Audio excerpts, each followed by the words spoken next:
I'm here to talk about the next round of books whose numbers I don't remember, but I'm sure it will be in the title of this video.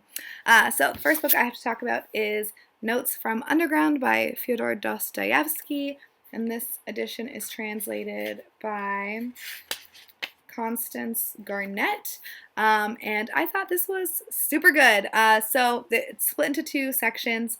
The first section is his I don't know, his the author, the the the fictional character that is the author of these bits. I what I remember, it kind of feels like his manifesto, or like his kind of like what his thoughts and ideas are. I don't really remember the first part, to be 100% honest. It was extremely difficult to read, and I was kind of tired at some points when I was reading it. Definitely something that I need to reread in the future. However, the second part of this book was an absolute riot. It was so good. It's has an actual plot, which makes it easier to read, first of all. And second of all, you can get a lot more into this guy's head and like realize how much of a tool he is. He is a total garbage human, which are my favorite people to read about. He just thinks that he is so wonderful and fantastic, and watching him interact with different people. Specifically, there's like these friends that he kind of like invites himself to go to a dinner that's like, not commemorating, but like their friend has done something good, so it's like to celebrate that, like a promotion kind of a thing. And so he invites himself along to that, and it ends up being a total S show, if you know what I'm saying. I think there's a section where he is with a prostitute, maybe, or definitely like a girl, and he is just so horrible to her. Yeah, I think it was really funny. He's just a bad person, and it's so funny to read that. So yeah, I would 100% recommend this. I don't remember what I rated any of these books. I forgot to look it up, but I would say in retrospect at least a 4. And this is published by Rhodes Publishing, which I will link below, but they do classics. I'm pretty sure classics only, or predominantly anyways, and they all have the same kind of like format. And I will say it was really nice to read, and they're very like simple and beautiful in design. So I will link them below along with the rest of them in general. Excuse me. The next book that I have is The Perks of Being a Wallflower by Stephen Chbosky. I feel like this is a very popular YA book from when I was a teenager that I never read for some reason. I think this was published in the 90s, late 90s. Yeah, this was published in 99, so this should have gotten me right in the sweet spot, but I never read this. I did mention in like my vlogs that I'm pretty sure I bought this at Borders. And I've also mentioned my vlog, that I have a major issue with this book, and that I just like do not believe the narrator's age. It's really frustrating because I can't tell. I just like I kind of thought that like maybe he had like some other like problems or something. He has undergone some like traumas in his past, so I'll give him that, but I just really felt like this read like a 10 to 13-year-old. I would say maybe a 13-year-old writing, as opposed to a 15 going on 16-year-old freshman in high school. Also, that kind of confused me because I was 15 going on 16 when I was a junior in high school, and I feel like the difference between me as a freshman and a junior was like, it's a big difference. Like I feel like at that age range, every year is a huge difference. So it just kind of confused me. You know, I don't find it very realistic. I would, give you an example, but it doesn't feel like a genuine 15-year-old writing. And again, I don't like really remember what I was like as a 15-year-old. I'm sure this is probably what I wrote like, but I have no memory of that, and I don't have any like papers or anything or notes or journals that I can refer to, because I'm just, get rid of it is my opinion. So yeah, I don't know if like the author was overcompensating because he was an adult writing this or what, but I just found that like the voice of the book to be extremely unrealistic. But all of the things that happen in the book, like plot-wise, I think are phenomenal. There's a lot of horrible stuff that happens to these people in general. And it's a really, I think it's like really really deep for a YA book, and just I think a necessary read in general. I think it's also nice to read maybe if you're a parent and have a teenager, just to kind of like get an idea of, I don't know, what things, I mean, again, there's very specific traumas that happen to people in this book. There's a lot of like really bad stuff that happens, so I don't think that it's necessarily like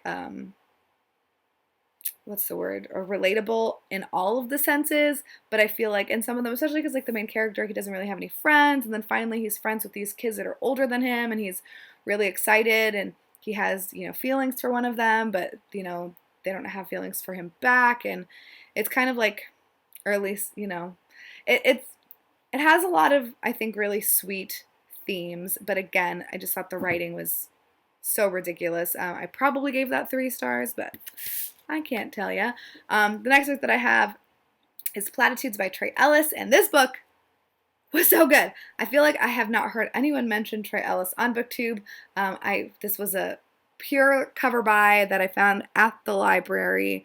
I'm at the library sale, and I am so glad that I trusted my gut and picked this book up because this was so good. I don't even know how to talk about it because it's extremely meta. The main basic idea is that we're following 2 teenagers, Earl, who is a boy, and I'm pretty sure Dorothy, yes, Dorothy, who is a girl, and we're following their kind of like relationship and how it happens. However, also, the story is written by an author named Dwayne Wellington, and he's getting feedback from another author named Ishi AM. So she's writing him letters about his story about Earl and Dorothy, and then she's also writing her own version of the book that's set in a completely different setting. So his is like modern, you know, modern, so when this was written in like the 80s or 90s or whatever. Modern, set in New York City. You know, Earl's a nerd, Dorothy's really cool and popular, and her version is set like in, you know, I want to say pre-World War I, possibly pre-World War, or I think it's pre-World War II, but it could possibly be pre-World War I. I don't quite remember. But so they're, you know, and it's like in the South, and so it's like a very classic, like, you know, black Southern like voice, and it's so good, and they're kind of like the 2-star students that are like the best at reading and like all this stuff. So it's 2 different stories but involving the same characters, but then also there's a relationship between the 2 authors, and I honestly like loved this. There is, I'm pretty sure, some graphic sex scenes in here.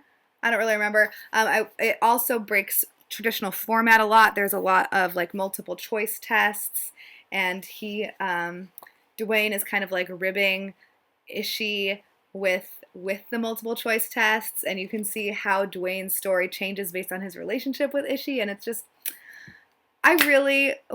my heart would be so happy if everyone on BookTube read this. I know it's not gonna happen because I did look it up and it costs like $20, which is so frustrating. Hopefully at the next library book sale I'll see more books like by Trey Ellis, and hopefully I'll find copies of this so I can buy them and send them to whoever.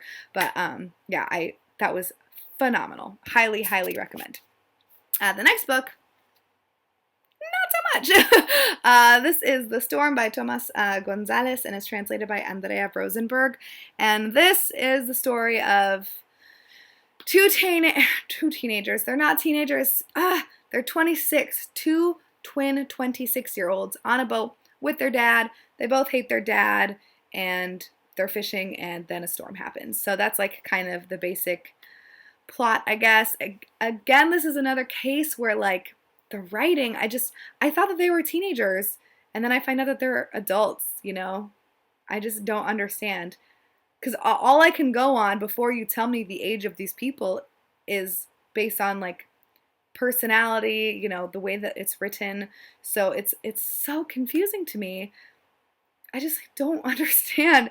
At first I was thinking like maybe this is an issue with the translation, and so I was going to try to read this book in Spanish, but there is no way I am ever reading this book again, and I'm not even in Spanish. So what I'm going to do is I'm going to try to read another book that this author or that this translator has translated, and then possibly try to read another book by this author translated by someone else to see at that point, because like I'd be willing to give those things a go, but this is going. I'm selling this thing to pals because like I do not have time, which is a shame. This is the first Archipelago book that I have read, and I had high hopes, but they can't all be winners like Platitudes was. So yeah, this is just the writing. It's a case of the writing being absolutely terrible, and reading 177 pages about, you know, 3 people on a boat and all of them hate each other. The dad, like, you know, cheated on the mom and got like a new woman and has a new baby, and so the boys are really. It's just, I don't even want to talk about the plot because it doesn't matter. Don't read it. All right, and the last thing that I have to talk about. Sorry, I'm being brutal, I guess. I don't know. But the last thing I have to talk about is Scary Stories to Tell in the Dark, and this is collected by Alvin Schwartz and drawings by Stephen. Oh God, this is so hard to read. Gammel. So this is the classic book that everyone read, but me as a kid. At least I don't remember reading this. The cover is shiny and horrible and new and has this horrible soon-to-be a motion picture on the front of it, but whatever. The drawings are super, super creepy, and the stories are not as creepy as I thought they would be. So I think perfect for little kids. I was kind of nervous because everyone's like, oh, it's so scary, it's so scary. But like, I mean, for a kid, I'm sure these are scary, but as an adult, they're not, obviously. And I would feel comfortable if I had a child at any age. I would feel comfortable with them reading this or like being read these. I don't think that anything in here is gonna like traumatize anyone.